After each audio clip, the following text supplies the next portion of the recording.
Isaiah 28. Woe to the crown of pride, to the drunkards of Ephraim, whose glorious beauty is a fading flower, which are on the head of the fat valleys of them that are overcome with wine. Behold, the Lord hath a mighty and strong one, which is a tempest of hail and a destroying storm, as a flood of mighty waters overflowing, shall cast down to the earth with the hand. The crown of pride, the drunkards of Ephraim, shall be trodden under feet.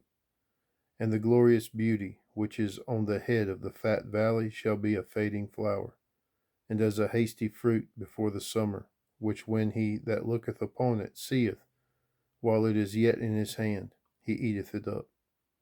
In that day shall the Lord of hosts be for a crown of glory, and for a diadem of beauty upon the residue of his people, and for a spirit of judgment to him that sitteth in judgment, and for strength to them that turn the battle to the gate.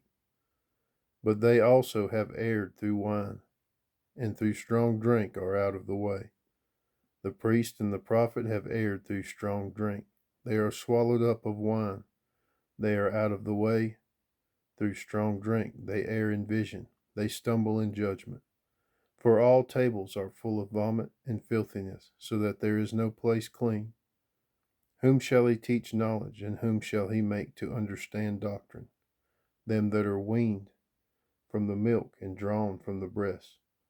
For precept must be upon precept, precept upon precept, line upon line, line upon line, here a little and there a little. For with stammering lips and another tongue will he speak to this people, to whom he said, This is the rest wherewith ye may cause the weary to rest. And this is the refreshing, yet they would not hear.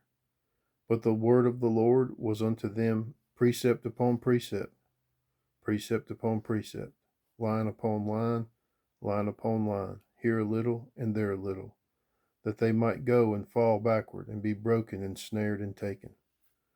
Wherefore hear the word of the Lord, ye scornful men, that rule this people which is in Jerusalem. Because ye have said, We have made a covenant with death, and with hell are we at agreement. When the overflowing scourge shall pass through, it shall not come unto us. For we have made lies our refuge, and under falsehood have we hid ourselves. Therefore thus saith the Lord, Go, behold, I lay in Zion for a foundation a stone, a tried stone, a precious cornerstone, a sure foundation. He that believeth shall not make haste. Judgment also will I lay to the line, and righteousness to the plummet.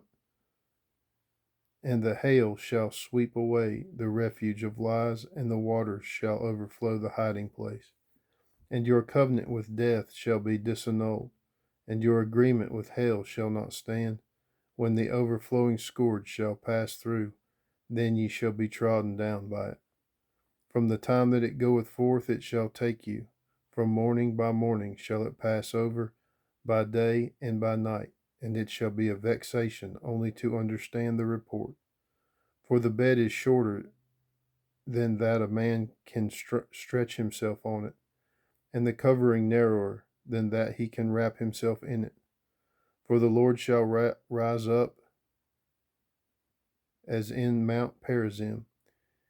He shall be wroth as in the valley of Gibeon, that he may do his work, his strange work, and bring it to pass his act, his strange act. Now therefore be ye not mockers, lest your bands be made strong. For I have heard from the Lord of hosts a consumption even determined upon the whole earth. Give ye ear, and hear my voice, hearken and hear my speech. Doth the plowman plow all day to sow? Doth he open and break the clods of his ground? When he hath made plain the face thereof, doth he not cast abroad the fitches, and scatter the cumin, and cast in the principal wheat, and the appointed barley, and the rye in their place? For this God doth instruct him, for his God doth instruct him to discretion, and doth teach him. For the fitches are not threshed, with a threshing instrument, neither is a cartwheel turned about upon the cumin, but the fitches are beaten out with a staff, and the cumin with a rod. Bread corn is bruised, because he will not ever bread corn is bruised, because he will not ever be threshing it, nor break it with the wheel of his cart, nor bruise it with his horsemen. This also cometh forth from the Lord of hosts, which is wonderful in counsel and excellent in working.